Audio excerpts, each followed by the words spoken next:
When you say Cuba is next, Cuba. is Cuba, whatever you do with the military there, it seems like something. Will that look more like Iran or Venezuela? Can't tell you that.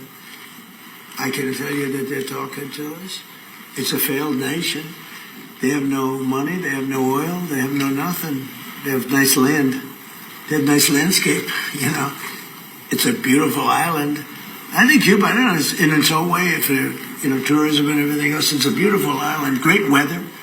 They're not in a hurricane zone, which is nice for a change, you know. They won't be asking us for money for hurricanes every week. But I think Cuba's the end. You know, all my life I've been hearing about the United States and Cuba. When will the United States do it? I do believe I'll be having the honor of taking Cuba. That'd be good. That's a big honor. Taking Cuba. Taking Cuba in some form, yeah. Taking Cuba. I mean, whether I free it, take it, I think I can do anything I want with it. You want to know the truth? They're a very weakened nation right now. Shalom, shalom. First and foremost, I want to give all honor, glory, and praise unto Yahweh, Bahashem, Yahweh Shai, Bahashem Rakakwadash. Double honors to the apostles, elders, and bishops of Great Millstone who teach 100% truth. Peace and salutations to the hopeful elect, the 144,000. It's your brother Ra'aya back with another one from GMS Detroit. And yeah, man, this this double is bugging, yo.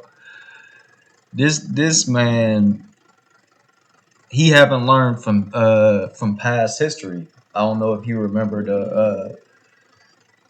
the Cuban crisis, the missile crisis, but he, you know, back a couple of years ago, I believe it was. Matter of fact, we can look it up, y'all.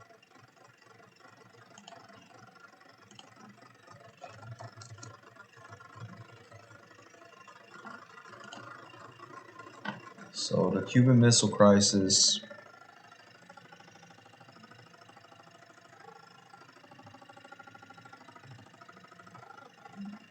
Oh, here we go, y'all. It's a lot here.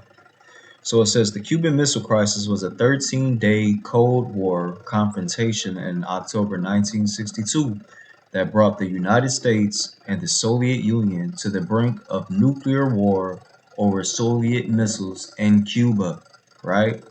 Cuba has an alliance with Russia, and for D.J.T to just willingly say that he's going to go in Cuba, he's basically telling Russia, like, bring it on. Let's do this, right? Which is only going to fulfill prophecy even more, because we know Russia, China, Iran, they're going to destroy Babylon the Great, aka America. And the fact, like, you know, history, somebody in his regime or his cabinet should tell him, like, hey, you know what happened when we attempted to try to take over Cuba the last time? Like, we almost destroyed the whole earth, you know. But hey, D.J.T, he doing what he's supposed to be doing. He's the cruel Lord, right? In Isaiah 19, right? But I wanted to grab these scriptures in Micah chapter 2, and we going to start at verse 1. It says, woe to them that devise iniquity and work evil upon their beds, right? When the morning is light, they practice it, because it is in the power of their hands. This is D.J.T all the way. Like, this man, he'll think of some wicked shit before he go to sleep, and when he when he wake up, he like, yeah, that's what I'm about to do. Yeah, I'm about to do this. And he really don't. I don't think he has a sense of consequences when it, and especially him losing this war with Iran already, and they're a bigger nation than Cuba is. So, you know, but they have a backing of Russia. So it's like, why do this? You know, but hey, the Heavenly Father putting a spirit on this man so that he do what he's supposed to do in this time, because we at the end of this thing. Verse 2, and they covet fields and take them by violence, right?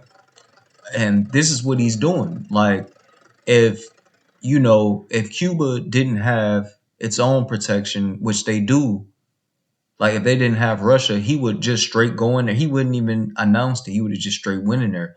But The fact that they have Russia behind them, it's going to be even more of a crazy situation, right? But this is what they do. They look at other people's lands, meaning they covet lands, and they will take them by violence. If they don't come to an agreement, then they just gonna take them. Just like how he was trying to do with Greenland, just as he was trying to do just with Iran, Venezuela. We're watching him do it. Mexico. He basically, uh, uh, because of his CIA giving them intelligence on the um, what's his name, the drug cartel boss or whatever that's out there. They ended up putting Mexico in a crazy position, and we haven't even heard too much about what's going on in Mexico lately, and that was just what last week or the week before last, right? So, and I believe he did that to destabilize Mexico so that if he wanted to, go into that land, he can go into that land, right? And it says, and take them by violence and houses and take them away. So they oppress a man and his house, even a man and his heritage. They sit up here trying to oppress, the so-called Cubans, Manessa, right? And, it's not gonna be too good, for Babylon the Great, because once Russia get involved, shit is gonna really hit the fan for this place, right? So let's go to Habakkuk chapter 2, verse 4, and it says, "Behold, his soul which is lifted up is not upright in him, but the just shall live by his faith. Yea, also, because he transgresseth by wine, his philosophies and his ideologies, he is a proud man, neither keepeth at home." And this is the point. This man can't stay in his own land. He already, look, he's losing the war in Iran. He already thinking about going to somebody else's land for the resources. He enlargeth his desire as hell and is as death and cannot be satisfied, but gathereth unto him all nations. Hence why he's fucking with Greenland, he's fucking with Cuba, messing with Mexico, Venezuela. He's really trying to get all the Northern Kingdom's countries, right? Watch next to be Brazil or something like that. The BRICS nations and all that, and they gonna really, it's gonna really be a problem then. But anyway, but gathereth unto him all nations and heapeth unto him all people, right? So let's go back to this. We're gonna play this video. We're gonna close it out, y'all. But this is news, breaking news. D.J.T is starting to try to get at Cuba, and we know that things are really going to escalate when this happens. When you say Cuba is next, Cuba. Is Cuba, whatever you do with the military there, it seems like something. Will that look more like Iran or Venezuela? Can't tell you that. I can tell you that they're talking to us. It's a failed nation. And he looked like he heavily medicated. They have no money, they have no oil, they have no nothing. They have nice land. They have nice landscape, It's a beautiful island. And look, that's how Christopher Columbus seen America, Babylon the Great. He was like, man, that's a nice land right there. And then he seen the people, he like, oh, these some good people. I bet we could turn them into some good slaves, y'all. These people are wicked, man.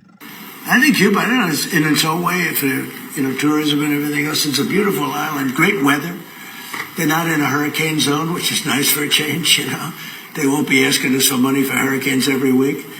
But I think Cuba's the end. All my life I've been hearing about the United States and Cuba. When will the United States do it? I do believe I'll be having the honor of taking Cuba. That'd be good. That's a big honor. Taking Cuba. Taking Cuba. That's some proud type shit right there, y'all. And with that, I'm going to give all honor, glory, and praise unto Yahweh, Bahashem, Yahweh Shai, Bahashem Kakwadash. Shalom, y'all. On to the next one. Some form, yeah. Taking Cuba. Whether I free it, take it, I think I can do anything I want with it. You want to know the truth? They're a very weakened nation right now.